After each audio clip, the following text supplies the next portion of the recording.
The kids are bopping back to campus, real sports are back, and food in Conway needs reviewing, so let's do this shit.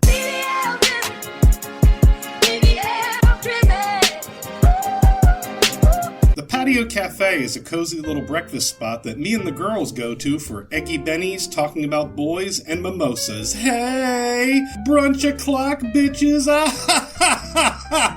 Yeah, girl!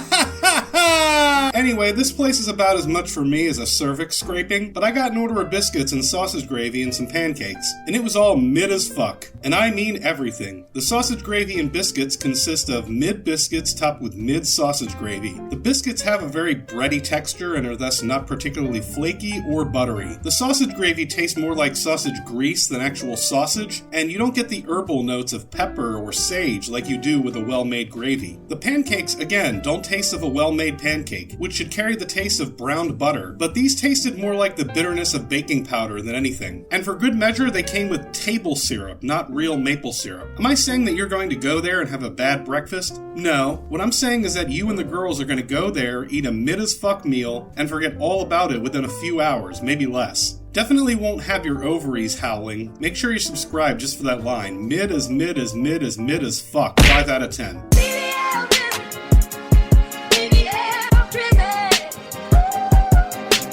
You regular viewers know how I feel about mass-produced chain pizza cheese, so will Little Caesars be any different? No! But within the pantheon of American pizza chains, Little Caesars holds a special place in my heart. See, when I was in college, I worked part-time as a poker dealer for a poker room located in a strip mall. God damn, my life doesn't even sound real sometimes. And right next to the poker room was a Little Caesars. I never paid much attention to LC since I grew up with access to real pizza, but I did notice the regulars would pop over there and return with a pizza in less than 20 seconds. This was how I learned about the Hot and Ready. For just $5, you could have instantly a full-on pizza. Was it good? No! But it wasn't frozen. Someone made it by hand, and you don't have to wait for it. So while it still absolutely fucking sucks, I'm a little bit more forgiving. And it does fucking suck. Little Caesar seems to be loosely based on Detroit-style pizza, so the crust is a little more bready and thick. Like a focaccia made in prison. Also, the cheese goes more to the edge and gets slightly charred, but the trade-off is that any toppings get absolutely fucking hammered. So pepperoni is like pork-flavored shards of broken glass. But it's $5. For comparison's sake, 7-Eleven has $5 frozen abortions they call pizza that only the crustiest of crackheads can stomach. Overall, Little Caesars is something you get when money's tight. You're driving home, you spot an LC's, and you really don't give a fuck about your life enough to stop in and grab a Hot and Ready. But if you find yourself doing this more than once a fortnight, you really need to take stock of your life and should probably make some changes. Either your finances aren't in order, you need to get some personal shit sorted out, or you just need to manage your life better. 4 out of 10. Get some help, man.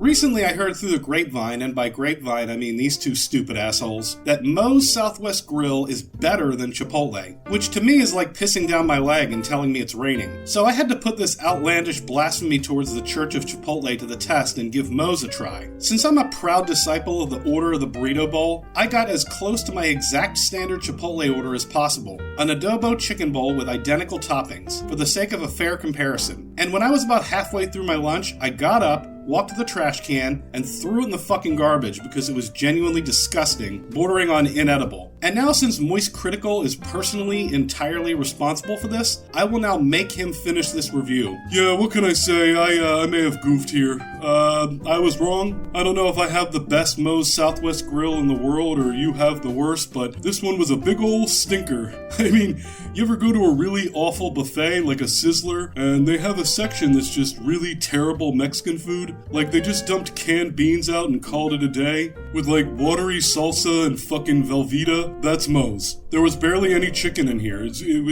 was a really stinky, icky poo-poo. Yeah, I'm sorry, this was on me, but on the old moist meter, that's it's gonna be a low 2 out of 10.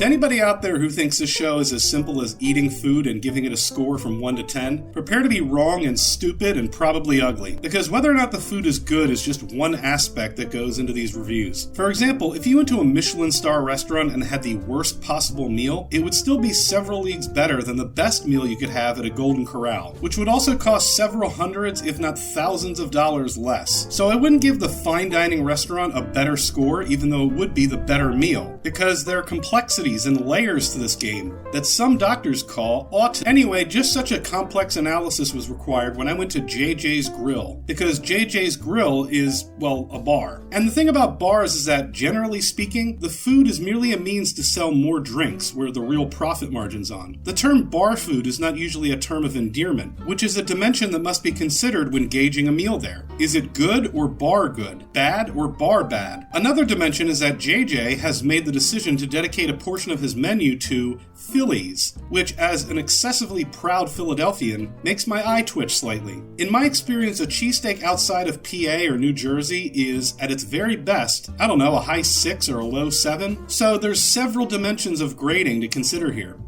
I ordered their Philly cheesesteak, which comes topped with mushrooms, green peppers, onions, and white American. Now, for those that don't know, green peppers are simultaneously not something you'd get in a Philly cheesesteak unless you asked for it, but also what everyone automatically thinks comes on a Philly cheesesteak. I think it's a slight mistranslation that stems from Pat's, the original cheesesteak, having a jar of smoked pickled Italian chili peppers that are always out as an optional condiment. So everyone thinks that a Philly cheesesteak has peppers, which isn't that big of a deal, except it results in most cheesesteaks outside of Philly end up being shorted on what should be a copious amount of onion. Seriously, look at this. A fat pile of grilled onions are key to the experience. But while JJ's makes this common error, they make up for that with this bad boy right here. White American. That is, in my opinion, the key to a truly great cheesesteak eating experience. The way white American actually tastes like cheese, coupled with how it melts and oozes into and creates a conglomeration of steak and onion, JJ's nails it. Obviously, their rolls leave a lot to be desired because they're not Italian rolls, but for what it is, they hit it surprisingly well. And on top of that, their fries hit hard. They're boardwalk-style fries, and I could be wrong, but I think they might even fry them twice. A little under-seasoned, but still great, all things considered. What I'm arriving at here is that JJ's Grill, a bar and not a place that I would even remotely consider my scene, has shockingly good food for bar food, with a cheesesteak that borders on great considering where it's coming from. If you asked me to guess what I would grade this place before trying it, I'd say something in the 3 to 4 zone, but JJ's is well deserving of a high 6 that's on the cusp of a 7. Good shit.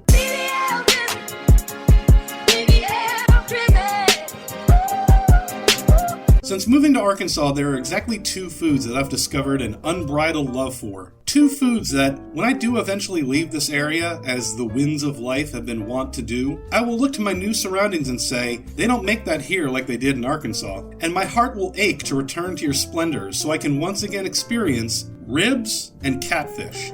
Uncle Tim's food truck is a catering business with a truck parked outside a building a little way in the sticks, with a lovely seating area under an awning. Now would be a good time to tell you, I have a skeptical relationship with food trucks. As someone who cut his teeth working in restaurants for more than a decade before the food truck explosion occurred, I can't help but look at these operations with a bit of skepticism. I respect them as an avenue for hardworking entrepreneurial cooks to build their businesses and brand, but I also see them as a means for less than reputable businessmen to skirt conventional scrutiny by selling shit out of a truck. I bring that up because, well, Uncle Tim's is a truck literally operating next to some woods where a dead body wouldn't be discovered for years. But these reservations were soon proven to be decidedly wrong, because Uncle Tim specializes in ribs and fried catfish. Well, don't threaten me with a good time. We got 2 rib fish platters and for good measure got to try the coleslaw, baked beans, and hush puppies. Let's start with the fried catfish because without mincing words, this was some of the best catfish I've ever had. Take that with a grain of salt because I've only tried maybe a dozen or so, but the seasoning on the fry was absolutely spot on perfect. I was a little worried because I read some reviews and saw everyone raving about the tartar sauce, and I've never liked tartar sauce, but this wasn't like any tartar sauce I've ever had. It was briny, salty, and alive with herbaceous notes of dill, and it made these already perfect pieces of catfish come alive with brightness and flavor. So when I say it's the best, it's by a considerable margin. But will Uncle Tim's be able to convert the double play by also having the best ribs? No!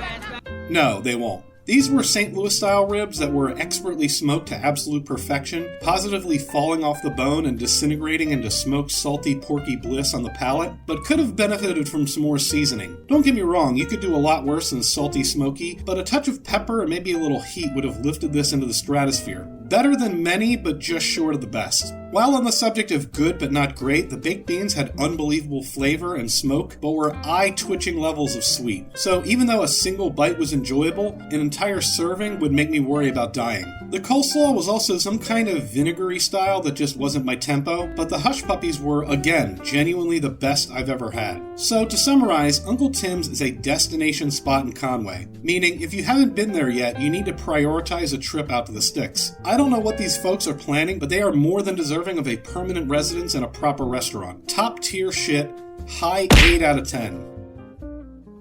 That's it for this go around. Catch you in the next one, and I'll see you when I see you.